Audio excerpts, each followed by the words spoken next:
자, 이번에는 건축물의 건축 절차 중에서 자, 우리가 이제 앞에 그 성격 같은 건 다 배제하고 그다음에 입지 규모의 사전 결정 있죠. 이건 무슨 대상만 한다? 허가 대상만 하는 것이다. 볼 수 있습니다. 그래서 할 수 있는 거고 사전 결정을 신청하면 건축인의 심의와 더불어서 도로교통 도로교통 촉진법에서 결국 뭐 할 수 있냐? 환경 영향 분석 개선됐죠. 이제 앞으로 개정됩니다. 그렇게 할 수 있을 것이고 그러면 협의를 할 때 뭐까지 하면 소규모 환경 영향 평가까지 해서 환경부 장관 또는 환경관서장하고 같이 할 수가 있다. 이렇게 보시면 되겠습니다. 다음 결정을 합니다. 그러면 결정은 대개 그 통지에 기록되어 있는데 일반적으로 그 7일 내에 그 협의를 통해서 결정을 통지를 해주는데 통지하면 몇 가지가 있느냐? 4가지가 이제 돼요. 국토계획법에서 개발행 허가, 터다 끌 수 있다. 그러면 산지 전용할 수 있다. 나의 농지는 전용할 수 있다. 농사 안 져도 된다. 하천은 점용 이렇게 볼 수가 있습니다. 그다음 이거는 사전 결정했다는 것은 통지반부터 2년 내 건축 허가를 신청해야 되죠. 안 하면 이 기간 내 안 하면은 결국 효력은 상실된다. 이렇게 보시면 되겠습니다. 근데 이걸 착공이 아니라 허가 신청이라는 걸 꼭 조심해 주면 되겠습니다. 자, 다음 허가 절차는 자 분명히 건축주가 건축과 대순할 때 허가를 하는 거죠. 그러면 계약 건축관계자 한다고 설계는 건축사 하는 게 원칙이라 했고 그러면 이렇게 해서 신청은 민원실에 했다 했죠. 건축 복합 종합 민원실이 있다 했죠. 그다음 우리는 무엇보다 필요한 것은 이렇게 허가권자 원칙적으로 자치도지사 시장군수청장 그러면 시장군수는 도지사한테 사전 승인할 수 있는 것이 4가지가 있다 그랬죠. 특히 21층 이상 또 우리가 봤을 때 어떤 경우가 있습니까? 10만 제곱미터 이상 또 위락 숙박시로 도지사 지정 공고한 곳에서 자연환경 수일보는 결국 3층 이상이나 1000제곱미터 이상 그다음 그 교육환경 주거환경 위락 숙박실이 문제가 되는 거다 그랬습니다. 그다음 특별 광역시장이 하는 경우도 있다 그랬죠. 나의 협의는 건축복합 민원 일괄협의에서 한다. 그러면 신청했다. 그러면 10일 내 개최하는 거. 개최 3일 전에 알려준 거고 통보 같은 건 5일 내에 주득돼 있다. 그럼 처리는 거부 처분할 수 있어요. 건축위원회 심의 거쳐서 할 수도 있고 그다음 허가 할 수도 있어요. 또 허가하려면 신고 1년 내에 하는 것을 원칙으로 하죠. 그런데 이 허가나 착공을 갖다가 제한한 경우는 2년 1회 안에서 1년 연장할 수가 있다. 그래갖고 원칙적으로 우리가 봤을 때 착공 제한한 건 2가지 경우가 있습니다. 기본적으로 어떤 내용이 있어요? 국토장관이 허가권자를 제한하는 경우가 있겠고 시도사가 시장군수청장을 제한하는 경우가 있다. 알 수 있습니다. 그 다음 허가를 취소하는 경우가 있는데 must 1년 내 착공하지 않더라. 또 2년 3년짜리 있죠. 3년은 공장 농지를 전용해서 했으면 2년 완공이 불가능하다. 반드시 취소하도록 되어 있다. 그 다음 착공 심과 등 때 안전관리 예치금을 갖다는데 1000제곱미터 이상이면 1% 안전지구. 그 다음 나가서 시공은 건축사 그 감리 전문회사가 하도록 되어 있다 하는 걸 볼 수 있습니다. 그리고 착공 전원에서 바꿀 수도 있다 하는 것을 아시면 되겠고요. 또 이제 유지 우리가 유지 관리를 하는데 앞서 그랬죠. 여기는 사용수익 일정에서 바꾸게 되면 용도 변경이 된다 하는 걸 볼 수 있겠고 내림차수는 신고요. 올림차수는 허가다 하는 걸 알 수 있어요. 유지 관리는 누가 한다 그랬어요? 소유자나 관리자가 가져가는 것을 알 수가 있습니다.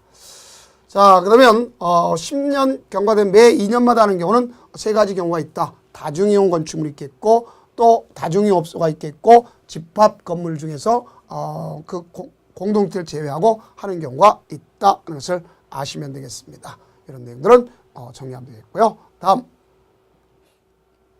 허가권자는 앞서 얘기했죠. 자, 특별자치도지사 시장군구청장이고 예를 들어서 특별시장과 광역시장은 21층 이상 연면적가 10만 제곱미터 이상 단 공장 창고 건축의 심의 거치는 제외다 하는 것을 이야기했습니다. 또 10분의 3을 통해서 증축한 경우도 여기에 해당하면 한다 하는 것을 아시면 되겠습니다. 자, 도지사의 사전 승인은 4가지가 있다고 분명히 얘기했죠.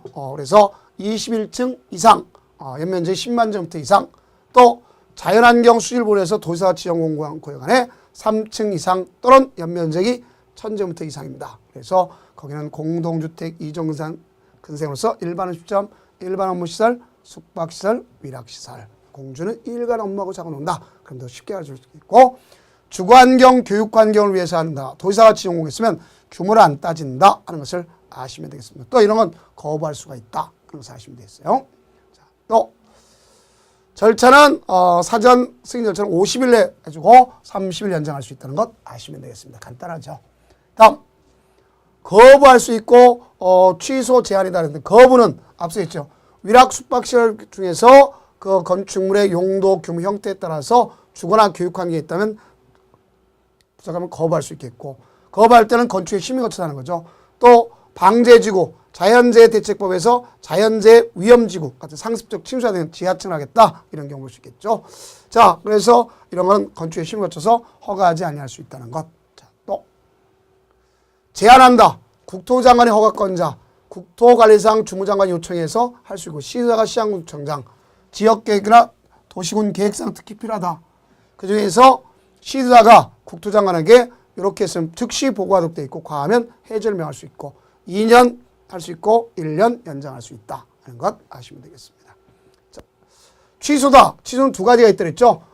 반드시 취소하는 거 1년 범위 내 1년 내 착공하지 않더라. 단 3년짜리 예측 공장 농지를 정해서는 2년 그 다음 여기 보면 공사 완료 못하다. 그러면 뭐 할 수 있냐면 가서 취소하도록 되어 있다. 머스트 하는 걸 알 수 있어요. 자, 넘깁시다.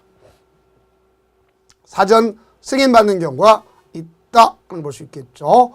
자, 그러면 우리는 이거는 대개 보면 이제 사용 승인이다 하는 것을 아시면 되겠습니다. 그래서 여기면 사용 승인이란 말이지 사전 승인보다도 그래서 허가 대상 신고된 건축물, 가설 건축물 이렇게 볼 수 있습니다. 자, 넘기세요. 그러면 사용 승인 시 거부할 수 있는 경우도 있는데요. 자, 우리가 이제 여기 보면 어떻게 들 수 있느냐 7일 내 해줘야 되는 것을 알 수가 있겠고요.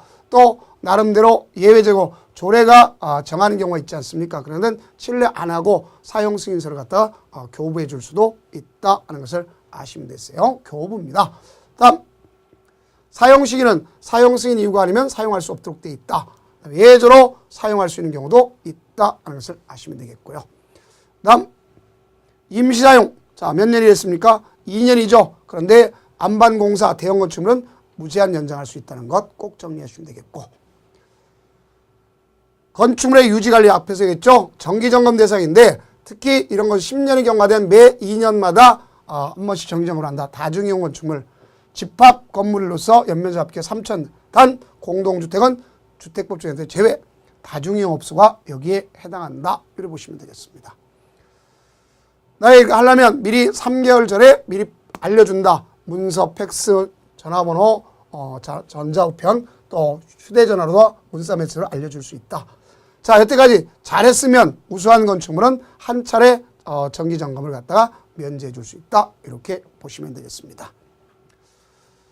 다음 여기 일반적으로 수시점검을 갖다가 실시하는 경우도 거기에 해당한다 하는 것을 아시면 되겠고 내용 자체는 굳이 할 필요성은 없습니다. 자, 넘기세요. 다음 마지막으로 철거한다. 그러면 신고하고 멸시는 신고하도록 되어 있어요. 철거는 예정 7일 전, 멸시는 멸시로 30일 내 하는 것이다. 이렇게 보시면 되겠습니다. 고생 많으셨습니다.